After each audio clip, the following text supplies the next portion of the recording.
Halo semua, balik lagi di video yang bahas soal Cider AI. Nah, di video kali ini aku bakal bahas soal AI Writer dan AI Slides. Pertama-tama kita bahas soal AI Writer dulu nih. Nah, tampilan awal pas kalian masuk ke fitur AI Writer tuh bakal jadi kayak gini.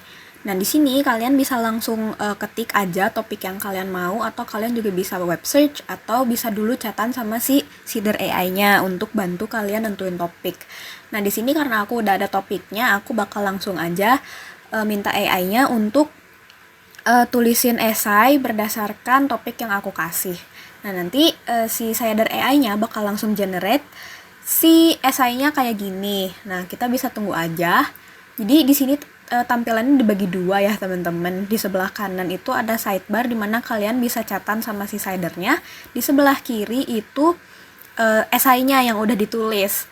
Nah, selama si Cidernya lagi generate tulisannya, kita nggak bisa langsung ngedit di esainya di sebelah kiri. Jadi nanti kalau kita taruh kursornya di sebelah kiri, si kursornya tuh bakal ada kayak forbidden gitu, kita nggak bisa ngedit apa-apa di situnya. Paling kita bisa chatan dulu sama si Cider AI-nya. Nah, kalau udah ke generate, nanti kita udah bisa ngedit nih di sebelah kirinya. Terus di sebelah sidebarnya itu nanti Cidernya bakal ngasih summary apa aja yang dia tulis di esai dengan topik yang kita kasih. Terus kita juga bisa minta nih ke si Cidernya untuk upgrade tulisannya. Misalnya di sini aku tanya soal ada nggak sih teori yang bersangkutan dengan topik yang aku tulis. Terus aku minta kayak mungkin dari sosiolog sebelumnya. Terus nanti bakal di-generate nih kayak gini. Nah, di sini tuh ada dua fitur chat yang berbeda ya. Ada fitur yang write, ada fitur yang chat. Bedanya apa? Kalau write itu pas kita tanya ke Cider AI-nya, dia akan langsung generate ke si tulisan yang udah dia bikin. Kalau fitur yang chat, kita cuman ngobrol biasa aja ke si Cider AI-nya tanpa memengaruhi tulisan yang udah di-generate sama Cider AI-nya. Nah, ini udah jadi nih tulisannya. Terus di sini kita bisa blok salah satu paragraf, terus kita bisa bikin diagram. Kita bisa minta si AI-nya untuk bikin diagram yang terkait paragraf yang kita blok. Nah, di sini kita bisa stop generate, terus kita bisa ganti-ganti diagramnya. Di sini ada diagramnya yang priority, cycle, ada juga yang hierarki, dan lain-lain. Kalian bisa sesuaiin aja sama kebutuhan kalian. Nah, di sini aku pakai yang kayak mind map gitu diagramnya. Nah, terus bisa juga kita bikin edit teksnya. Bisa jadi teks biasa, bisa jadi heading 1, 2, 3, bisa jadi bullet list. Terus kita juga bisa edit jenis teksnya, mau kita bold, mau kita italic, mau kita underline, atau kita juga bisa hyperlink nih di si paragraf atau judul yang kita klik. Nah, terus nextnya aku bakal generate gambar nih dari salah satu paragraf. Di sini ya kita bisa klik lagi kayak tadi, terus kita pilih AI image. Nah, nanti dia akan generate gambarnya kayak gini, bisa kita atur gede kecilnya, terus bisa juga kita generate ulang kalau kita kurang suka. Terus nanti si AI-nya bakal generate ulang dan gambarnya jadi deh. Nah, terus di sini kita juga bisa suggest edit, minta si Cider AI-nya ngasih suggestion untuk paragraf-paragraf kita nih. Terus misalnya dirasa udah, kita bisa stop generate, terus kita bisa lihat suggestionnya di tiap paragraf kayak gini. Kalau serasa suggestionnya sesuai dan bisa ningkatin kualitas tulisan kita bisa langsung apply aja. Terus nanti di sini kita bisa edit, aku edit ini jadi heading 3, yang atas jadi heading 2. Nah, kalau udah, misalnya aku mau nanya lagi nih ke si Cider AI-nya, ada nggak sih jurnal-jurnal atau dokumen-dokumen lain yang mendukung si topik ini? Nah, nanti dia bakal ngasih nih banyak banget. Nah, kalau udah, dia bakal nanya mau dimasukin nggak ke si teksnya. Nanti sama dia bakal dimasukin teksnya pakai style yang kita minta. Terus di sini juga kita bisa klik taruh kursor kita di salah satu paragraf, terus kita pencet fitur web search di sebelah pilihan chat. Nanti dia akan ngasih suggestion juga yang bisa kita tap aja kalau misalnya suggestion yang dia kasih dari web search itu sesuai sama apa yang kita mau. Nah, terus juga kita bisa minta langsung si AI-nya untuk ngasih suggestion ke salah satu paragraf kita nih, misalnya ini closing thoughts belum beres, aku minta dia kasih suggestion. Terus karena menurut aku sesuai, aku tinggal klik aja, lalu dia akan ngasih lanjutan paragraf dari suggestion yang dia kasih kayak gitu. Nah, lalu kita juga bisa nanya langsung ke AI-nya dari paragraf yang kita blok. Misalnya kita bisa ganti nih intonasinya, kalimatnya jadi lebih profesional, jadi lebih friendly atau gimana. Nah, nanti dia akan generate ulang kayak gini. Nah, terus kalau udah jadi nih teksnya semua, kita bisa cek dulu referensinya apakah dia bener nyata atau si seedernya nipu nih. Kita cek ya, kita copy, oh ternyata ketemu ada di Google Scholar. Kita bisa cek aja si dokumennya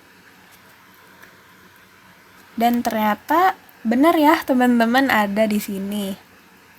Nah, berarti udah bener nih, udah jadi teksnya. Nah, ini overall teksnya. Lalu kita bisa copy aja nih di sini, atau nanti kalau udah di copy si teksnya bakal masuk ke clipboard, atau kita juga bisa export. Nah, nanti bentukannya docs kayak gini.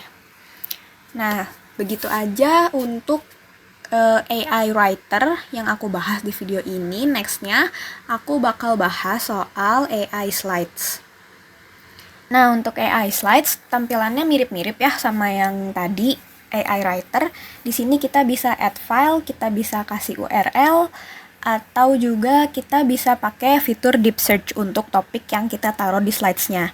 Biar nyambung sama sama AI writer tadi, aku pakai dokumen yang udah kita export nih sebelumnya di AI writer. Nah, kita tinggal upload aja dokumennya, terus kita minta si cidernya untuk bikinin slide berdasarkan dokumen yang kita unggah. Nah, nanti dia akan baca dulu si dokumennya kayak gini, kita tunggu aja. Terus nanti dia akan ngasih opsi-opsi kayak gini. Kita bikin si slides-nya berdasarkan audiensnya apa. Di sini aku pilih mahasiswa psikologi, terus aspeknya apa, tema si presentasinya kayak gimana dan lain-lain. Di sini tinggal klik aja sesuai kebutuhan kalian, terus nanti disubmit. Nah, kalau disubmit dia ngasih summary kayak gini. Sebelum dia bakal generate dulu materi-materi yang bakal dia masukin ke slides-nya. Di sini kita bisa tunggu aja ya. Nah, di sini dia akan deep digging apa aja materi-materi yang bakal dimasukin, foto-foto atau video yang bisa dimasukin yang mendukung, terus juga website-website atau dokumen-dokumen penting yang mendukung. Lalu dia juga bakal ngasih brief untuk setiap slide-nya bakal kayak gimana. Nah, kalau udah, dia bakal mulai generate slides-nya. Nah, di sini juga sama kayak tadi, ada dua sides. Sides kiri itu si slides-nya yang lagi di-generate. Sides kanan itu bisa kita chatting, bisa kita lihat sources yang udah didapat sama si Seeder AI-nya. Nah, cuman selama dia lagi generate kayak gini, kita belum bisa chatan atau kita juga belum bisa ngedit si halamannya. Jadi di sini kita cuman bisa lihat sources-nya sama brief yang udah dibikin sama Seeder AI tadi. Nah, di sini images-nya ada banyak ya, cuman dia nggak pakai video. Terus misalnya kalau udah semua ke-generate slides-nya, nah slides editornya bakal bisa kita pakai. Nah, kayak gini. Di sini ada dua ya, ada edit mode sama bukan edit mode. Kalau bedanya apa? Kalau bukan edit mode tuh kita kayak tadi, kita cuman catat sama si Seeder AI-nya. Kayak di sini aku nanya, penting gak sih kalau kita ngasih contoh nyata untuk topik ini? Nah, nanti dibalas sama si Seeder AI-nya. Terus kita juga bisa pilih model AI yang kita pakai. Nah, kalau edit mode, nanti dia tuh apa yang kita kasih komen, dia bakal langsung edit di slides-nya kayak gitu. Terus di sini juga kita bisa ganti background color dan lain-lain. Terus kita juga bisa atur size bordernya kayak gimana. Kita bisa ubah juga warnanya. Terus di teksnya juga kita bisa kasih background color, kita bisa ganti warna. Terus kita bisa tambah slides kita sendiri.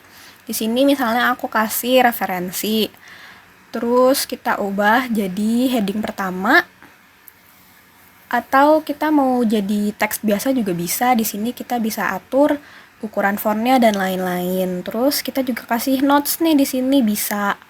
Misalnya aku ngasih notes buat teman-teman kelompok aku. Terus kita juga bisa ambil shapes, bukan ambil, kita bikin shapes-nya. Kita bisa ganti warna sama warna bordernya juga, kayak background tadi. Terus kita juga bisa ngasih upload foto nih, cuman karena aku nggak punya foto, jadi ya udah.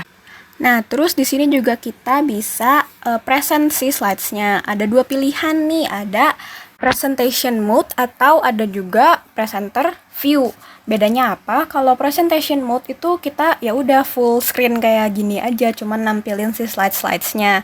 Kalau presenter view nanti tampilan bakal kayak gini, bakal ada kelihatan notes-notes per slidesnya, bisa kita atur gede kecilnya ukuran fontnya. Terus bisa kita lihat halaman selanjutnya. Nah, kalau udah di sini kita bisa share si slides-nya, bisa kita copy link biar teman-teman kelompoknya bisa bisa bantu edit, bisa juga kita share ke X. Terus bisa juga kita export. Di sini kita export aja. Terus nanti kalau udah dia bakal download dulu. Agak lumayan lama sih ini downloadnya. Terus kalau udah nanti bakal ke download dalam bentuk PPT. Nah, ini kita buka di PPT-nya. Ya, nggak ada yang berubah ya. Slides-nya tetap sama. Bahkan notes-nya juga nggak hilang. Jadi kayak sama aja bentukannya, nggak ada yang berubah. Jadi mungkin segitu aja yang bisa dibahas dari AI Slides ini. Semoga membantu.